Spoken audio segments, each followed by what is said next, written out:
Now I am going to start Ajit Singh. విప్లవకారుడు, అతివాది Ajit Singh Bhagat Singh యొక్క చిన్నాన్న. భగత్ సింగ్ ఇతడి యొక్క ప్రేరణతోనే విప్లవోద్యమాలకు ప్రవేశించాడు భగత్ సింగ్. అజిత్ సింగ్ గొప్ప అతివాద భావాలు కలిగిన వ్యక్తి. భారత్ మాతా సొసైటీ మరియు అంజుమన్ మహబ్బతే వతన్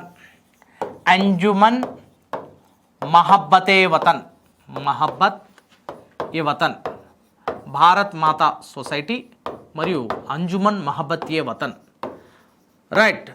భారతదేశ నేలపై, భారతదేశంపై ఉన్న ప్రేమ అనురాగాలను పెంపొందించే ఒక సంస్థ అంజుమన్ మహబ్బతే వతన్. దీని యొక్క ప్రధాన లక్ష్యం భారత నేల కోసం, భారత మాత కోసం, భారత జాతి కోసం ప్రదర్శించే ప్రేమ అనురాగాలు.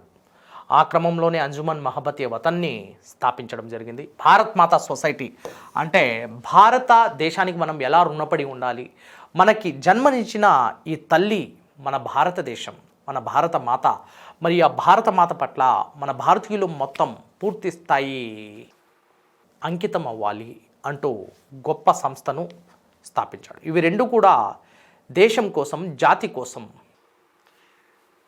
ప్రాణాల్ని సైతం అర్పించే విధంగా గొప్ప భావాజాలాలతో, దృఢ సంకల్పంతో అవతరించిన సంస్థలు. వీటికి ఆద్యుడు, స్థాపకుడు అజిత్ సింగ్, భగత్ సింగ్ యొక్క చిన్నాన్న. రైట్. తన యొక్క దేశభక్తి భావాలను దేశం నలువైపులా ప్రచారం చేసేందుకు ఇతడు స్థాపించిన పత్రికలు పేష్వా మరియు భారత్ మాత. పేష్వా మరియు భారత్ మాత అనే రెండు పత్రికల్ని స్థాపించాడు అజిత్ సింగ్. అయితే ఈ అజిత్ సింగ్ స్వదేశీ ఉద్యమంలో వెనుకుండి ఎన్నో విప్లవ భావాలను కలిగిన ఇతడు జాతి కోసం ప్రాణాలను సైతం త్యాగం చేసే విధంగా గొప్ప జాతీయతను కలిగిన ఇతడు వెంటనే 1909లో బ్రిటిష్ వారి యొక్క నిర్బంధం నుంచి తప్పించుకొని విదేశాలకు వెళ్ళిపోయాడు. విదేశాలకు వెళ్ళిపోయి దాదాపు 38 సంవత్సరాల పాటు విదేశాల్లోనే ప్రవాస జీవితాన్ని గడుపుతూ దేశం కోసం ఎన్నో కలలను కంటూ విదేశాల్లో విప్లవ భావాలను తీసుకువెళ్తూ బ్రిటిష్ వారికి వ్యతిరేకంగా, బ్రిటిష్ వారి యొక్క అరాచక ఆగడాలకు వ్యతిరేకంగా విదేశాల్లో భారత జాతీయ భావాలను తీసుకువెళ్ళాడు. భారత జాతీయ భావాలను వ్యాప్తి చేశాడు. 38 సంవత్సరాల అనంతరం భారతదేశానికి స్వాతంత్రం వచ్చిన 1947 ఆగస్టు 15న భారతదేశానికి రావడం జరిగింది. అప్పటి వరకు అతడు భారతదేశానికి రాలేదు 38 సంవత్సరాల పాటు. Right. This is only possible after the India's independence. He return India. Later he died. ఆ తర్వాత మనం కలలు కన్న దేశం భారతదేశం బ్రిటిష్ కబంధ హస్తాల నుండి విముక్తి అయింది. ఇక ఇదే నా కళ అంటూ కన్ను మూయడం జరిగింది Ajit Singh. That was the great thing. Adapted the great patriotic approach, patriotic feelings, loyal to the nation and ready to sacrifice his life for the sake of the nation. And he was Ajit Singh. So ఇది అజిత్ సింగ్కి సంబంధించిన అంశం. The extremist era review and the moments led by extremist and the differences between extremist and moderate. వీటి గురించి మనం చర్చించుకుందాం. So అతివాదుల మరి మితవాదులకు మధ్యనున్న భేదాభిప్రాయాలు, అతివాదుల యొక్క పోరాట పంత, వారు ప్రారంభించిన ఉద్యమాలు, మరి చివరికి వారిపై సమీక్ష జరుపుతాం. See here. అతివాదుల భావాజాలాలు అతివాదులకు మితవాదులకు మధ్యనున్న తేడాలు సైద్ధాంతికంగా మరియు జాతీయోద్యమ పరంగా అవి మనం చర్చిద్దాం. అతివాదుల యొక్క భావాజాలాలు సంఘర్షణాత్మకంగా జరిగాయి. సంఘర్షణ అంటే బ్రిటిష్ వారితో విప్లవం చేస్తే కానీ భారత జాతికి స్వాతంత్రం సిద్ధించదు, భారత జాతి విముక్తి కాదు. సో సంఘర్షణ, బ్రిటిష్ వారికి వ్యతిరేకంగా సంఘర్షణ, బ్రిటిష్ వారితో సయోధ్య సహకారం కాదు, సంఘర్షణ మరియు విప్లవం. రైట్. స్వరాజ్యం భారతదేశానికి కావాల్సింది స్వరాజ్యం, ఇండిపెండెన్స్. దాన్ని నేను సాధించి తీరుతాను అంటూ బాలగంగాధర్ తిలక్ తన యొక్క సిద్ధాంతంలోనే వెళ్ళబుచ్చాడు, తన యొక్క నినాదం ద్వారా తెలియజేశాడు. స్వరాజ్యం నా జన్మ హక్కు, సాధించి తీరుతాను. Swaraj is my birth right, I shall have it. Balagangadhar Tilak. స్వరాజ్యం అనే భావాజాలం అతివాదుల్లో కనిపిస్తుంది. రైట్. అతివాదుల్లో సంపూర్ణ బహిష్కరణ లక్ష్యాలు ఉన్నాయి. సంపూర్ణ బహిష్కరణ, బ్రిటిష్ వారితో కూడుకున్న ప్రతి ఒక్క దాన్ని కూడా బహిష్కరించాలి. భారతదేశానికి భారత వస్తువులు, భారత సంస్థలే ముద్దు, బ్రిటిష్ వారి వద్దు అంటూ సంపూర్ణ బహిష్కరణ వైపుకి దృష్టి మరలించారు అతివాదులు. అతివాదుల యొక్క భావాజాలాల్లో ప్రధానంగా కనిపించేది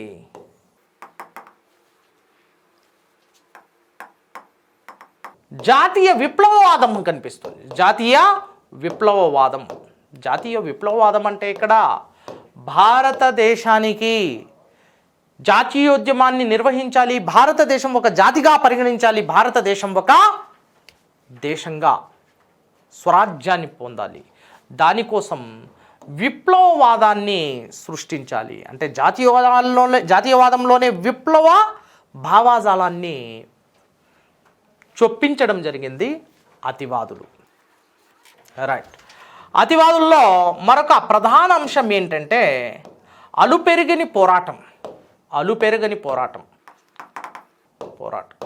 దేశం కోసం, జాతి కోసం సంఘర్షణాత్మక ధోరణిలో అలుపెరుగని పోరాటం చేయడమే అతివాదుల యొక్క ప్రధాన లక్ష్యమైనది. Right. Let us discuss. These all are the ideology of extremist. Let us discuss the differences between extremist and moderates. మితవాదులకు అతివాదులకు మధ్య ఉన్న తేడా ఏంటి? Let us discuss. ప్రశ్నలు వస్తుంటాయి మెయిన్స్కి. మితవాదులు, అతివాదులు. See here.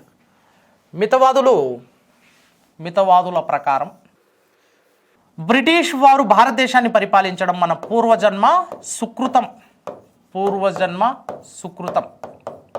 బ్రిటిష్ వారు భారతదేశాన్ని పరిపాలించడం అనేది అది మన పూర్వజన్మ సుకృతం, మనం చేసుకున్న అదృష్టం. సో దిస్ అదృష్టం. So we are lucky for having the British rule according to the moderates. But అతివాదుల ప్రకారం అది భారత జాతికి ఒక శాపం, అది భారత జాతికి ఒక దురదృష్టకరం. That is the misfortune of India, not fortune. Misfortune of India. భారత జాతికి అది ఒక శాపం, కానీ అది ఒక వరం. మితవాదుల ప్రకారం బ్రిటిష్ పాలన మన పూర్వజన్మ సుకృతం, మనం చేసుకున్న గొప్ప పుణ్యం. నెక్స్ట్ నంబర్ 2, మితవాదుల ప్రకారం సహకార ధోరణిలో సయోధ్యతో బ్రిటిష్ వారితో మసలుకోవాలి. సయోధ్యతో ముందుకు వెళ్ళాలి తప్ప సంఘర్షణతో కాదు అంటున్నారు ఎవరు? మితవాదులు. కానీ అతివాదులు ఏమంటున్నారంటే సంఘర్షణ తప్పదు, ఎందుకంటే విదేశీ యొక్క జాతి అహంకారానికి మనం బదులు ఇవ్వాల్సిందే, విదేశీ జాతి వైషమ్యానికి మనం బదులు ఇవ్వాల్సిందే, ఆ విదేశీ జాతి అహంకారానికి వ్యతిరేకంగా మనం గలం ఇవ్వాల్సిందే. సంఘర్షణ తప్పదు. ఐరోపా సంస్కృతికి భారతీయ సంస్కృతికి ఎంతో వైరుధ్యం ఉంది, అలాంటి వైరుధ్యాన్ని మనం కడిగి పడేయాలి. రైట్. విదేశీ జాతికి వ్యతిరేకంగా మనం విప్లవించాలి, ఉద్యమించాలి, ఆయుధం పట్టాలి అంటూ సంఘర్షణ ధోరణిని ప్రకటించారు అతివాదులు. రైట్. మన జాతిని కించపరుస్తున్నారు, మన జాతిని పూర్తిగా అణిచివేస్తున్నారు, మన దోపిడిని, మన జాతీయ సంపదను తరలిస్తున్నారు. అలాంటి వారితో మనం తప్పనిసరిగా ఆయుధం ఎత్తాల్సిందే, విప్లవవాదంతో పోరాడాల్సిందే అంటున్నారు అతివాదులు. నెక్స్ట్ నంబర్ త్రీ, బ్రిటిష్ వారి యొక్క సామ్రాజ్యవాదానికి భారత జాతీయవాదం అడ్డు రాకూడదు. భారత జాతీయవాదం అనేది బ్రిటిష్ వారి యొక్క సామ్రాజ్యవాదానికి వ్యతిరేకంగా ఉండకూడదు, సామ్రాజ్యవాదంతో కలవాలి అంటున్నారు. కానీ అతివాదులు ఏమంటున్నారు తెలుసా? అసలు బ్రిటిష్ వారి యొక్క వలస మరియు సామ్రాజ్యవాదానికి వ్యతిరేకంగా పుట్టుకొచ్చిన వాదమే జాతీయవాదం. ఆ జాతీయవాదంలో మేము విప్లవవాదాన్ని చొప్పించాం. జాతీయవాదం అనేది సామ్రాజ్యవాదం మరియు వలసవాదానికి వ్యతిరేకంగా పుట్టుకొచ్చిందే జాతీయవాదం. ఆ జాతీయవాదంలో విప్లవవాదాన్ని మేము చొప్పించాం.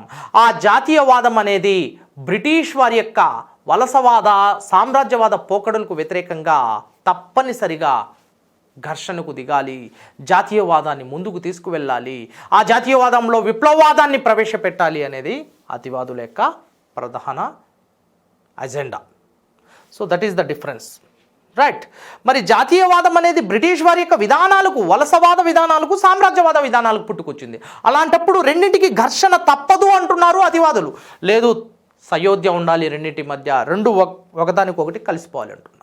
రెండు భిన్నంగా, ఒకదానికొకటి భిన్నంగా ఉన్నాయి, పరస్పరం వ్యతిరేకంగా ఉన్నాయి, రైట్. వలస మరియు సామ్రాజ్య పోకడలకు వ్యతిరేకంగా పుట్టుకొచ్చింది జాతీయవాదం, అయితే అది ఎలా కలుస్తుంది అంటూ అతివాదులు ప్రశ్నించారు. ఓకేనా? అతివాదులు ఆ విధంగా ప్రశ్నించడం, గలమిప్పడం జరిగింది. నెక్స్ట్ వెరీ ఇంపార్టెంట్, భారతదేశానికి సుదీర్ఘకాలం పాటు కొనసాగే